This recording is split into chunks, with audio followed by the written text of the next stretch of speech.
আসসালামু আলাইকুম। এই যে আজকে দুপুর সন্ধ্যার পরে একটু বাইরে গেলাম, যে কিছু বাজার করে নিয়ে এসেছি। এখানে মনে করো মাসিক বাজার আর কাঁচা বাজার মিলে ঝিলিয়ে নিয়ে এসেছি।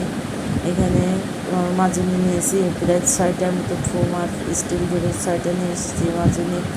তারপরে নিয়ে এসেছি তোমার টয়লেট টিস্যু নিয়েছি 2টা। এই আর নিয়ে এসেছি এখানে তোমার আমি এসেছি তোমার এখানে সাবান নিয়েছি 2টা, আর একটা ছোট্ট একটা পেস্ট নিয়েছি। পেস্টটা আছে যেহেতু সেই জন্য ছোট্ট একটা পেস্ট নিয়েছি। আর একটা নুডলস নিলাম। এই নুডলসটা গেছিলো 50 টাকা, এখন নাকি একটু বাড়তি হয়েছে, যার কারণে নুডলসটা 90 টাকা নিল। আর একটা কোকোনাট নুডলস নিলাম। এদিকে বাজার করলাম। আর কিছু কাঁচা বাজার বলতে পেঁপেটা পছন্দ হয়েছে, যার জন্য পেঁপেটা নিলাম। 50 টাকা নিয়েছি পেঁপেটা। আর এই যে বড় বড় দেখি কত শসা নিয়েছি, এটা হলো ভাজি খাওয়ার জন্য। শসা ভাজিটা আমার কাছে বেশ ভালোই লাগে এটা।